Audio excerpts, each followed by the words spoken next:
10절부터 20절까지 말씀입니다. 신명기 20장 10절로 20절까지 말씀 같이 보겠습니다.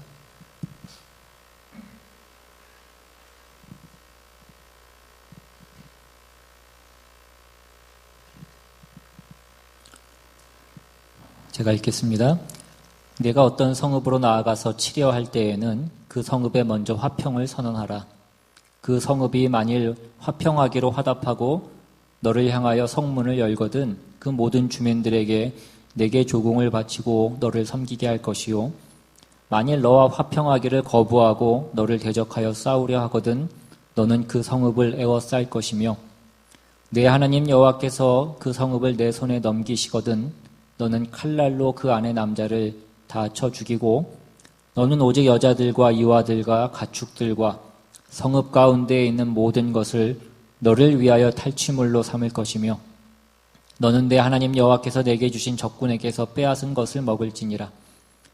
내가 내게서 멀리 떠난 성읍들 곧 이 민족들에게 속하지 아니한 성읍들에게는 이같이 행하려니와 오직 내 하나님 여호와께서 내게 기업으로 주시는 이 민족들의 성읍에서는 호흡 있는 자를 하나도 살리지 말지니 곧 헷 족속과 아모리 족속과 가나안 족속과 브리스 족속과 히위 족속과 여부스 족속을 네가 진멸하되 내 하나님 여호와께서 내게 명령하신 대로 하라. 이는 그들이 그 신들에게 행하는 모든 가증한 일을 너희에게 가르쳐 본받게 하여 너희가 너희의 하나님 여호와께 범죄하게 할까 함이니라. 너희가 어떤 성읍을 오랫동안 에워싸고 그 성읍을 쳐서 점령하려 할 때에도 도끼를 눌러 그곳의 나무를 찍어내지 말라. 이는 너희가 먹을 것이 될 것임이니 찍지 말라. 들의 수목이 사람이냐 너희가 어찌 그것을 에워쌌느냐. 다만 과목이 아닌 수목은 찍어내어 너희와 싸우는 그 성읍을 치는 기구를 만들어 그 성읍을 함락시킬 때까지 쓸지니라. 아멘. 우리가 지난주부터 살펴본 이 신명기 20장은 전쟁에 관한 그 문제를 다루고 있습니다. 우리가 지난주에도 살펴본 바와 같이 그 모든 전쟁의 승패는 하나님의 손에 달려 있다라는 것이 가장 중심된 그런 내용이었습니다. 그래서 이스라엘 백성들은 그 전쟁의 승리를 위하여서 어떤 군사훈련을 하거나 어떤 전쟁의 무기를 만드는 데 힘을 쓸 것이 아니라 하나님이 그들의 편을 들게 하시기 위해서 어떻게 하나님이 원하시는, 하나님이 기뻐하시는 그 일을 할 것인가에 그들의 모든 힘을 쏟아야 된다라는 것을 우리가 살펴봤었습니다.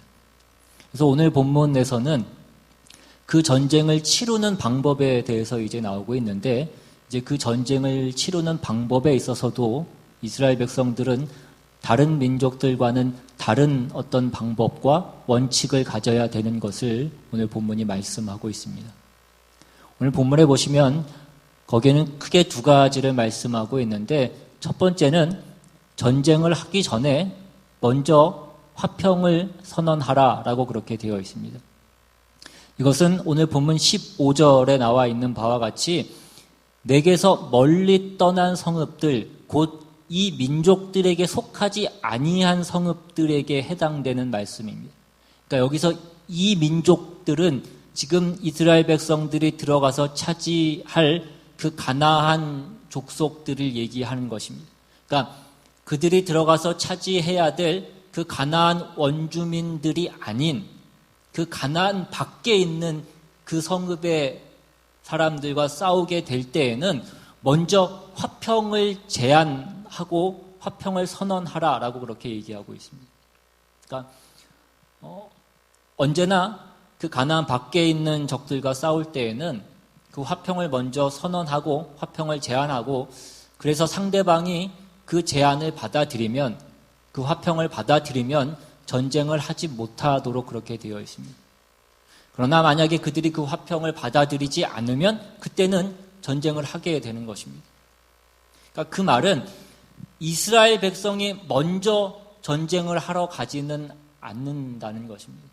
그러니까 적들이 공격해 와서 그 전쟁을 끝내기 위해서 적의 본거지를 치러 그 성읍까지 가는 것은 허락되어 있지만 그들이 먼저 어떤 자기들의 나라를 확장하기 위해서나 어떤 탈취물을 얻기 위해서 어떤 이기적인 그런 전쟁을 하게 되어 있지는 않다는 것입니다. 언제나 하나님이 그들에게 주신 것을 지키는, 그 신앙을 지키는 어떤 정당한 방어를 위한 그 전쟁만이 그들에게 허락되어져 있는 것입니다. 근데 이제 밑에 보면, 그 뒤에 보면 이것과는 달리 그 16절 이하에 보면 오직 내 하나님 여호와께서 내게 기업으로 주시는 이 민족들의 성읍에서는 호흡 있는 자를 하나도 살리지 말지니 곧 헷 족속과 아모리 족속과 가나안 족속과 브리스 족속과 히위 족속과 여부스 족속을 네가 진멸하라고 그렇게 되어 있습니다.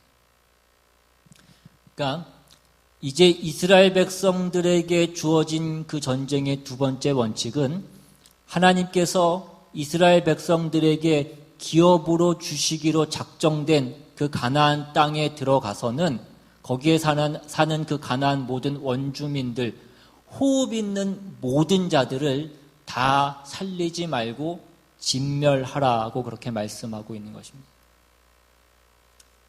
우리가 구약에 보시면 이런 말씀들이 많이 있는데 이러한 말씀들이 우리에게 많이 오해되어져서 어떤 사람들은 어떻게 하나님은 사랑이시라고 말씀하시고 사랑의 하나님이시라고 하는데 어떻게 그 하나님이 이렇게 무자비하고 이렇게 잔혹할 수 있는가?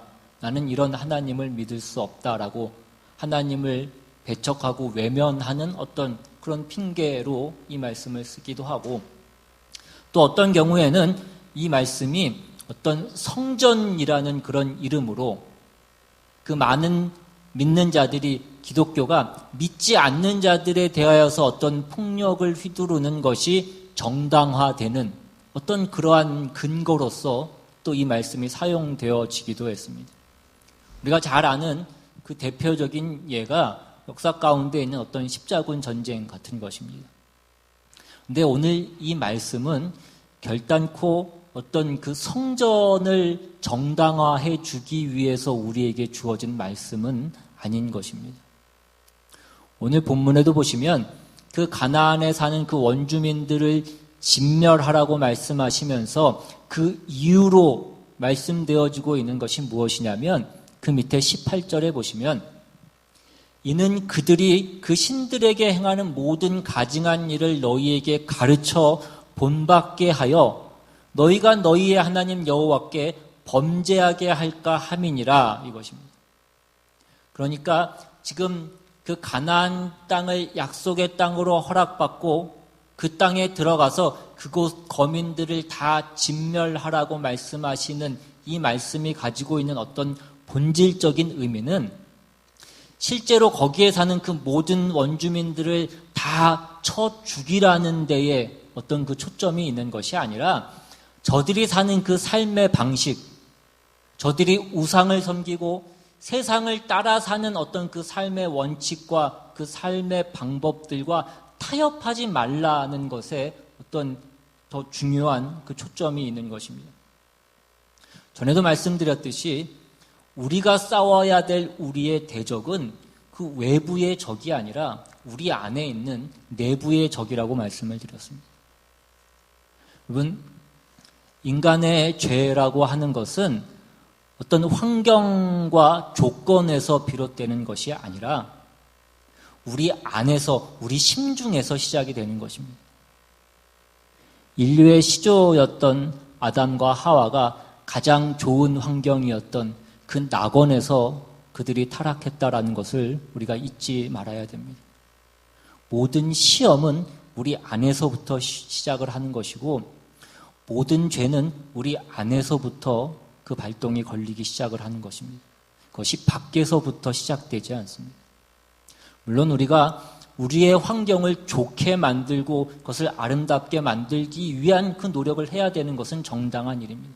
그러나 우리가 죄를 짓는 것에 대한 어떤 핑계를, 책임을 우리의 환경과 조건에다가 떠넘길 수는 없다라는 것입니다. 그러니까 오늘 성경은 멀리 있는 적, 그 외부의 적은 먼저 그들에게 평화를 선포하고 그들을 품어야 할 적이라고 그렇게 말씀하고 있고, 우리가 싸워서 진멸해야 되는 적은 우리 안에 있는 적이라고 말씀을 하고 있는 것입니다. 우리는 이 문제가 여전히 잘 우리 안에서 정리가 되어지지 않아서 우리가 많은 성도들의 삶을 보면 그 성도된 삶에 있어서 우리가 신자라는 그 표를 내는 것을 어떤 식으로 하냐면, 불신자들에 대해서, 믿지 않는 자들에 대해서 어떤 적대적인 반응을 하고 적대적인 감정을 갖는 것으로 자기가 신자인 것을 드러내고, 그것이 좋은 신앙을 가진 것으로 그렇게 생각을 하는 경우가 많이 있습니다. 쉬운 예로 한국에 가면, 한국의 그 등산 같은 것을 가게 되면 산에 가면 그 절들이 많이 있습니다. 그래서 산에 올라가다가 그 절을 만나게 되면 우리 믿는 사람들은 괜히 기분이 나빠지고 그 앞에는 가까이 가려고 하지도 않고 인상을 쓰고, 심지어는 저주를 하고, 왜 저 절이 여기에 있어서 나를 이렇게 마음이 안 좋게 하는가, 돌을 던지고, 그것이 우리의 어떤 싸움이 아니고 신자된 우리의 표지를 드러내는 어떤 방법은 아니라는 것입니다. 여러분, 절에 다니는 사람들은 어떤 면에서 보면 그래도 하나님을 모르는 사람들 중에는 세상의 방식대로 살지 않기 위해서, 세상에서 깨끗하게 살려고 어쩌면 애쓰는 사람들인 것입니다. 어떤 도덕적인 잣대로만 보자면 어쩌면 우리보다도 더 나은 사람들이 많이 있습니다. 그런데도 우리 기독교인들이 다른 종교에 대해서 그렇게 배타적이고 배척하는 그 마음을 갖는 이유는 무엇이냐면, 오늘 주어지고 있는 이런 말씀에 대해서 우리가 자꾸 오해하고 있기 때문이라는 것입니다. 너희가 사는 성읍의 원주민들을 진멸하라 라는 이 말씀을 우리가 오해하고 있기 때문이라는 거예요. 우리가 정말 진멸해야 되는 그 적이 무엇인지를 우리가 잘못 알고 있기 때문이라는 것입니다. 고린도 후서 6장으로 한번 가보시면,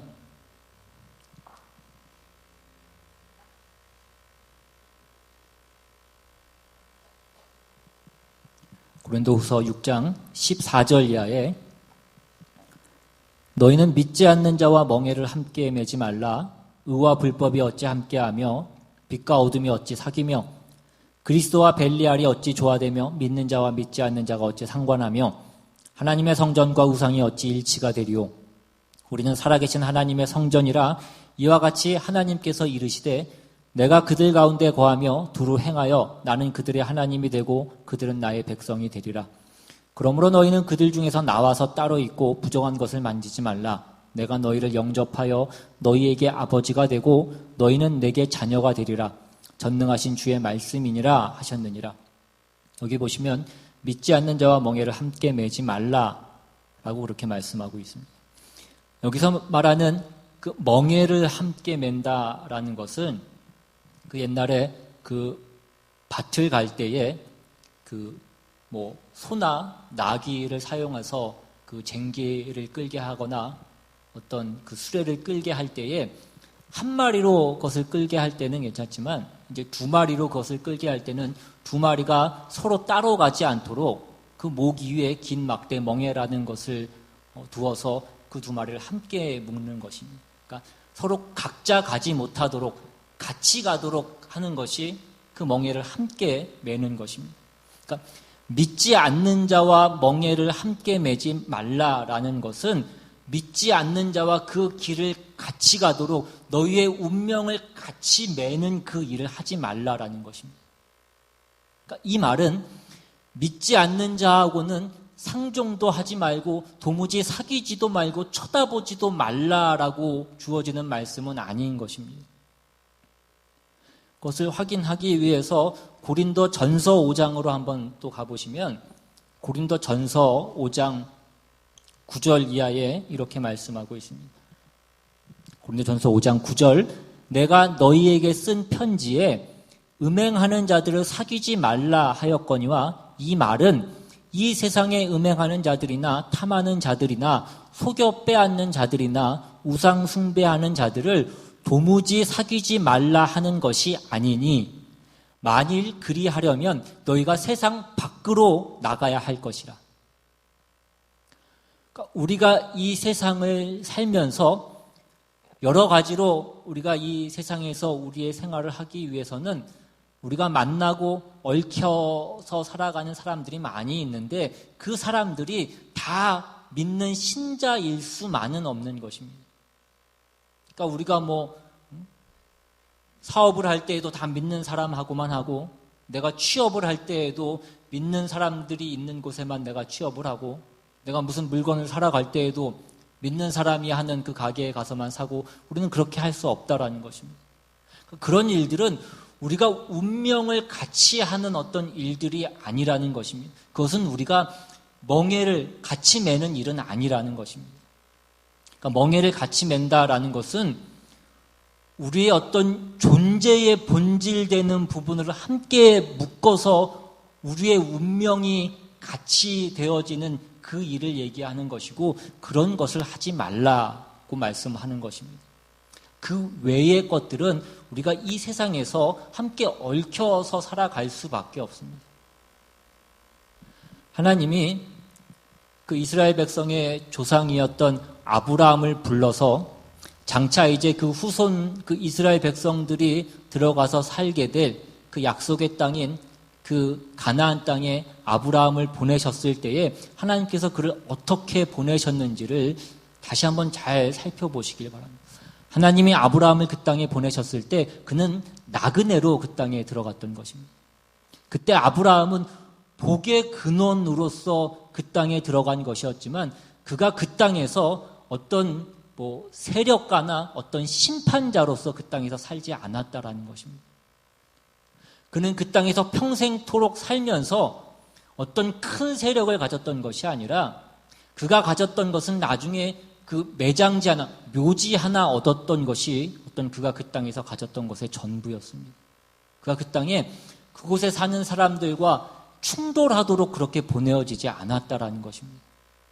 그는 그곳에서 그가 하나님의 사람으로서 하나님이 그에게 어떻게 역사하시고 하나님이 어떻게 그에게 복을 주시는가, 그의 삶을 통해서 하나님을 드러내도록 그가 그 땅에 보내졌던 것입니다. 이스라엘 백성들도 마찬가지입니다.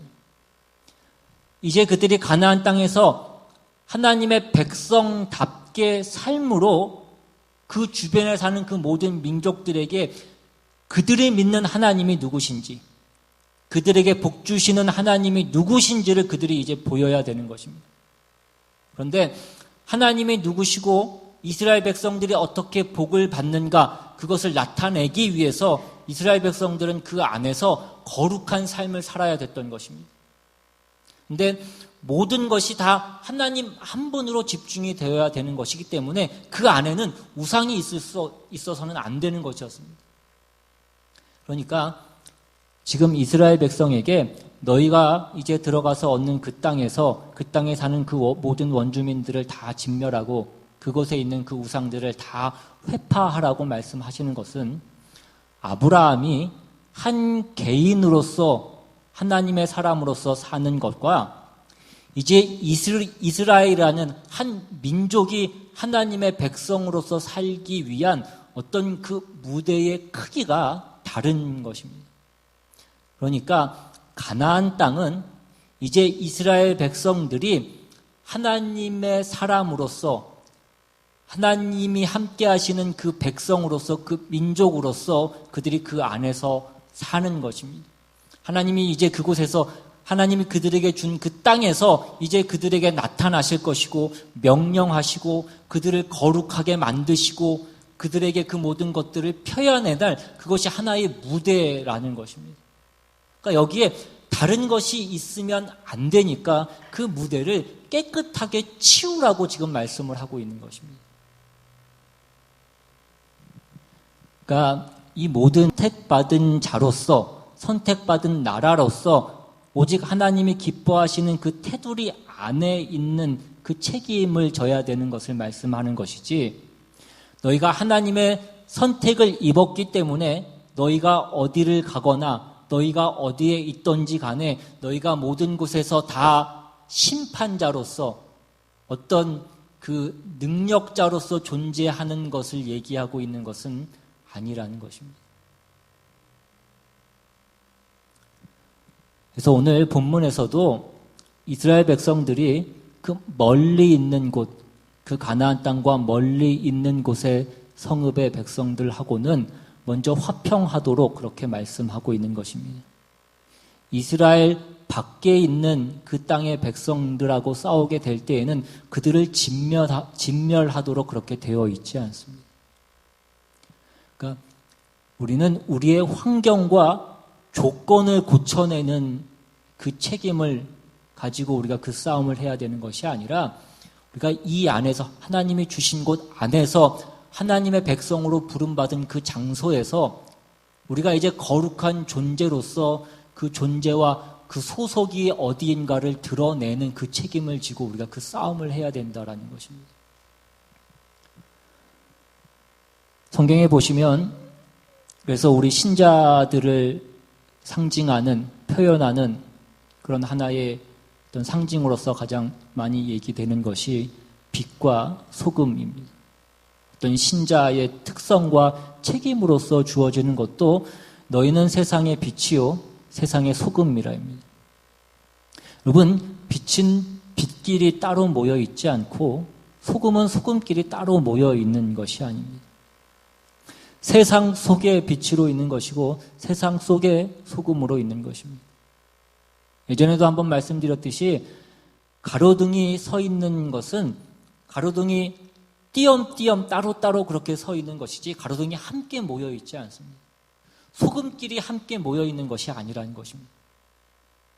그 소금을 고루 뿌리듯이 그 가로등이 띄엄띄엄 서 있어야 되듯이 세상 속에서 우리는 하나님의 백성으로서 그렇게 부름을 받는 것이다 이것입니다. 그러니까 우리의 싸움은 우리가 외부의 적을 물리쳐서 우리의 환경을 편안케 하기 위한 그 싸움을 하는 것이 아니라 늘 이 책임을 지는 그 싸움을 하는 것이라는 것입니다. 이 책임이 무엇입니까? 세상 속에서 우리가 빛을 하는 것이고 우리가 세상 속에서 소금을 하는 것입니다. 우리 안에 있는 그 적을 몰아내는 것이고 우리 안에서 우리가 거룩을 유지하고 거룩한 백성의 책임을 지는 것입니다. 이것이 우리에게 있는 늘 우리가 해야 되는 그 심각한 싸움이지 우리가 우리의 환경과 조건을 개선해서 늘 할 일 없이 편안해지기 위한 그 싸움을 해야 되는 것은 아니라는 것입니다. 그러니까 우리는 하나님의 사람으로 사는 일에 대해서 세상이 우리를 위협하고 유혹하고 시험하는 그 일을 우리가 물리치고 오직 하나님의 사람으로 살기 위한 하나님을 붙잡는 우리가 그 싸움을 해야 되는 것이지 우리가 밖으로 나가서 어떤 무슨 외부의 적을 물리치고 그래서 기고만장해서 우리가 들어와야 되는 것이 아니라는 것입니다. 우리가 성경에서 다윗의 생애를 보면 우리가 다윗의 생애를 보면서 놀라는 것은 뭐냐면 우리 대부분의 성도들이 다윗하면 떠오르는 것은 그가 골리앗을 물리친 영웅이고 그가 모든 어떤 역경과 시련 속에서도 그가 하나님을 배반하지 않고 하나님과 동행한 신실한 사람으로 우리는 다윗을 그렇게 기억합니다. 그러나 성경은 그 다윗의 생애를 어디에 조금 더 초점을 두고 있냐면 그가 밧세바 사건으로 인하여 넘어진 것에 성경은 조금 더 초점을 맞추고 있는 것입니다. 다윗을 보면 그가 어린 나이에 그 골리앗을 물리치고 그가 어떤 구국의 영웅이 됩니다. 그러나 그가 그 일로 인하여서 오히려 사울 왕의 미움을 받고 이제 도망자의 신세가 되어서 전국을 또 돌아다니며 도망을 다니게 됩니다. 나중에는 이스라엘 내에 도망갈 곳이 없어서 적국이었던 블레셋에까지 도망을 가게 되고 거기서도 목숨의 위협을 받아서 미친 척을 해서 그가 목숨을 부지하는 그 지경에까지 이르게 됩니다.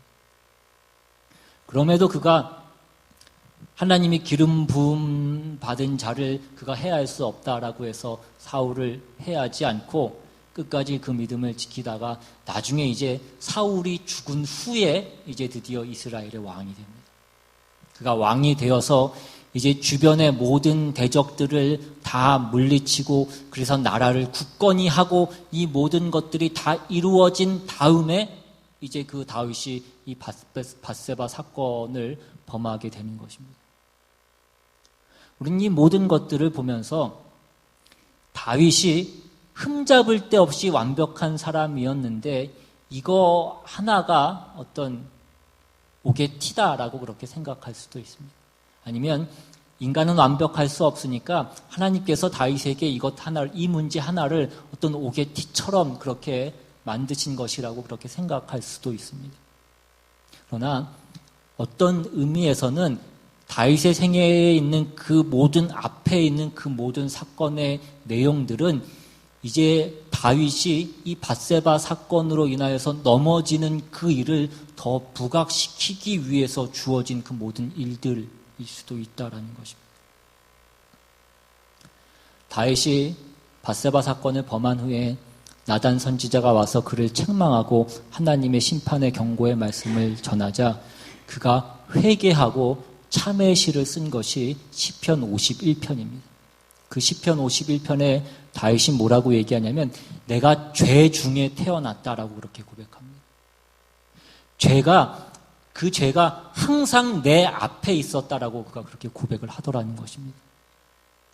여러분, 죄라는 것이 어디에 있다가 없다가 그런 것이 아니라 어디에 가면 죄가 있고 어디에 가면 죄가 없고 그런 것이 아니라 항상 우리 앞에 있다. 항상 우리 안에 있는 것이라고.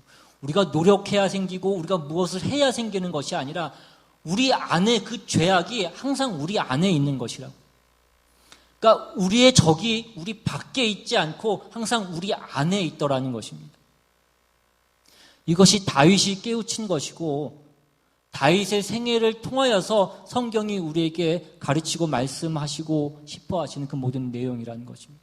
그런데 우리는 자꾸 우리의 신앙을 뭘로 점검하려고 하냐면 우리는 이 밖에 있는 우리의 외부의 적과 얼마나 잘 싸웠느냐로 우리의 신앙을 자꾸 점검하더라는 것입니다. 내가 전도를 얼마나 많이 했고 내가 기도를 얼마나 많이 했고 내가 어떻게 잘못한 사람을 꾸짖었고 내가 얼마나 죄 짓지 않고 살았는가. 우리가 그러한 것들로 우리의 신앙을 점검하더라는 것입니다. 내 안에 있는 그 죄의 깊이가 얼마나 깊고 그래서 내 자신을 얼마나 하나님의 은혜 안에 붙들어 매고 있는가, 그 싸움을 하고 있는가, 그것을 보는 것이 아니라 어떤 인간이라는 존재에 대한 어떤 깊은 이해와 그래서 우리가 얼마나 그 하나님의 은혜가 필요한가, 그 하나님의 은혜의 필요성을 우리가 깊이 깨닫는 어떤 그 싸움을 싸우는 것이 아니라 우리가 눈에 보이는 어떤 몇 가지 그 종교적인 행위를 하고 있는 것으로 우리가 우리의 신앙을 점검하더라는 것입니다. 여러분, 눈에 보이는 어떤 교회의 크기가 그 교회의 어떤 실력과 수준을 얘기하는 것이 아닌 것처럼 우리가 행하는 어떤 몇 가지 일들이 우리의 신앙의 수준을 얘기하는 것은 아니라는 것입니다. 그래서 오늘 이 신명기가 우리에게 가르쳐주는 것은 지금 이스라엘 백성들에게 그 전쟁을 명하시고 그 전쟁을 어떻게 수행해야 되는가, 그 모든 말씀을 하시는 이 내용이 가지고 있는 그 의미는 무엇이냐면 기독교는 어떤 그 세력을 확장하기 위해서 그 환경을 개선하기 위해서 힘을 갖거나 세력이 되지 않는다라는 것입니다. 우리는 교회가 세상에 힘을 가졌을 때에 교회가 얼마나 타락하고 망가졌는지 우리는 역사 가운데 그것을 분명히 확인했습니다. 그럼에도 불구하고 오늘날에도 여전히 많은 교회들이 힘을 가져서 어떤 우리가 사는 이 사회를 우리가 책임져야 된다라고 그렇게 생각하는, 우리가 세력이 되어야 된다고 생각하는 사람들이 많이 있습니다. 교회가 어떤 기독교적인 차원에서 어떤 거룩을 얘기하고 정의를 얘기하고 어떤 자비를 얘기하고 은혜를 얘기하는 것은 그것을 어떤 하나의 운동으로 만들자라는 것이 아니라 각 개인이 그 경지에 가야 되는 것을 얘기하는 것입니다. 우리 내면의 적을 몰아내고 우리가 하나님의 사람답게 되기 위한 우리가 그 싸움을 해야 되는 것이지, 우리가 무슨 전쟁을 하듯이 우리 모두가 다 분연히 함께 일어나서 그 싸움을 해야 되는 그래서 우리가 하나의 세력이 되고 어떤 흐름을 만들고 어떤 운동을 해서 우리가 사는 이 사회와 이 시대의 어떤 분위기를 만들어야 된다라는 것을 얘기하는 것은 아니라는 것입니다. 우리는 영향을 끼쳐야 되는 것이지만 우리가 세력화되는 것은 아니라는 것입니다. 한 교회에서도 그 일은 마찬가지입니다. 한 교회에서도 우리가 어떤 일을 해서 그것이 그 교회에 어떤 좋은 분위기를 만드는 그것은 좋은 일입니다. 그러나 어떤 하나의 일이 그 교회의 정체성이 되고 그래서 그것이 그 교회의 운동이 되어서 그것을 하지 않는 자를 우리가 정죄하고 어떤 것이 심판의 기준이 된다라고 한다면 그것은 잘못된 것이다 이것입니다. 교회 안에는 언제나 위로와 격려와 무엇을 깨닫게 하는 그 각성이 있어야 되는 것입니다. 그리고 그런 것들은 다 어떤 개개인의 그 영혼 속에 발언을 하는 것입니다.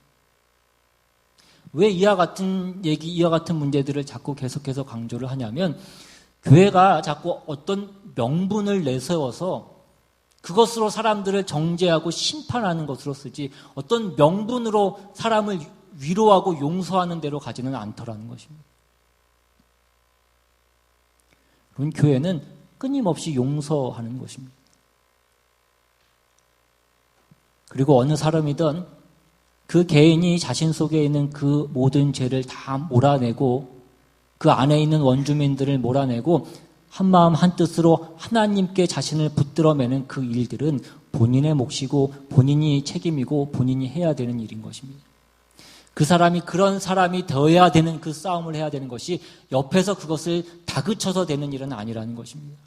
우리는 옆에서 그 사람이 그런 자리에 갈 수 있게 하기 위해서 좋은 본이 되고 좋은 분위기를 만들고 좋은 영향력을 끼칠 수는 있습니다. 그러나 그것이 강제가 되고 위협이 돼서는 안 된다는 것입니다. 그러면 그 어떤 영적인 힘과 그 모든 영적인 내용들을 받아들이기 위해서 우리가 고민하고 갈등하고 우리가 시험해보고 연습하고 그래서 그것을 자신의 것으로 만드는 그 과정이 없어지기 때문에 그것은 옳지 않다는 것입니다. 교회는 물론 우리 안에 있는 그 모든 죄를 몰아내고 우리가 하나님의 사람답게 되는 하나님을 높이고 하나님의 사람으로 사는 그 일들을 격려하고 우리가 고양해야 마땅합니다. 그러나 그런 일들은 다 그렇게 되기까지 각각의 다른 시간이 필요하고 각각의 다른 과정들, 다른 경로들을 필요로 해서 그 경지에 가는 것입니다. 우린 마땅히 해야 되는 일들은 모든 사람에게 그 일이 마땅히 일어나도록 우리는 끊임없이 기도해야 되고 하나님께 은혜를 구하고 우리는 기다려주고 우리는 따뜻한 눈길을 보내줘야 되는 것입니다. 우리가 그렇게 하지 않는다고 째려보는 것이 우리의 할 일은 아니라는 것입니다. 오늘날 많은 교회들이 이런 것들을 하나의 심판으로 행했고 먼저 신앙을 가지고 먼저 어떤 그 자리에 올라간 사람들이 이것이 자기의 책임인 줄 알고 이것을 사용하는 경우들이 더 많이 있었다는 것입니다. 그래서 뜻밖의 교회 안에서 위로를 받거나 격려를 받거나 그것으로 인하여서 분발을 한 경우보다도 상처를 받는 경우들이 더 많더라는 것입니다. 그래서 교회 안에서 교회에 오면 우리가 다 괜찮은 척을 하고 위장을 하고 어떤 자신의 것들을 자신 안에 있는 것들을 꺼내놓지 않는 교회 안에도 어떤 담이 생기는 그 지경에 이르게 되었다는 것입니다. 그래서 한 교회에 속한 어떤 믿음의 가족이라고 하는 것이 세상에서 술 한잔하는 세상 친구만도 못한 그런 관계가 되어 있더라는 것입니다. 여러분, 이것은 옳지 않은 일입니다. 우리의 전쟁은 우리 안에 있어야 됩니다. 그리고 우리가 우리의 전쟁을 제대로 해보면 우리가 그걸 이기기 위해서 얼마나 많은 시간과 많은 과정을 겪게 되어야 되는지 우리는 알게 될 것이고 우리는 그래야지 다른 사람을 격려할 수 있고 위로할 수 있게 되는 것입니다. 우리는 그동안 전도도 했고 선교도 했고 헌금도 많이 했고 많은 일들을 행했지만 우리가 우리 안에 있는 이 싸움을 하고 하나님의 사람으로서 훈련받아서 본을 보이는 쪽으로의 이 싸움은 우리가 많이 하지 않은 것 같습니다. 그래서 오늘날 교회 안에 어떤 따뜻함이 없고 쉼이 없고 치유됨이 없더라는 것입니다. 누가 조그만 실수를 하거나 조그만 어떤 부족함이 보이면 그것을 끄집어내서 그것을 질책하고 비판하는 것이 어떤 교회의 모습이 되어 있더라는 것입니다. 여러분, 이건 아닌 것입니다. 이것이 오늘 이 신명기 20장에서 보여주는 그 모든 전쟁에 관한 얘기 가운데 담겨져 있는 모든 그 의미들인 것입니다. 오늘 우리의 전쟁은 어디에 있냐라는 것입니다. 우리 밖에 있지 않고 먼 곳에 있지 않고 우리 안에 있는 것입니다. 여러분, 이스라엘 백성들은 어떻게 했습니까? 그 안에 있는 싸움을 하지 못해서 그 가나안에 있는 그 원주민을 몰아내는 그 싸움을 하지 못해서 결국은 그들이 그 사사기의 비극을 겪게 됐고 끝내는 그들이 그 땅에서 뽑혀져 나가서 바벨론의 포로로 잡혀가는 그 지경에까지 이르게 되었던 것입니다. 오늘 우리는 우리 안에 있는 이 싸움을 싸워야 될 것입니다. 그래서 우리가 본이 되고 좋은 영향력을 미칠 수 있는 그 모든 신앙의 어른들이 되어야 될 줄로 믿습니다.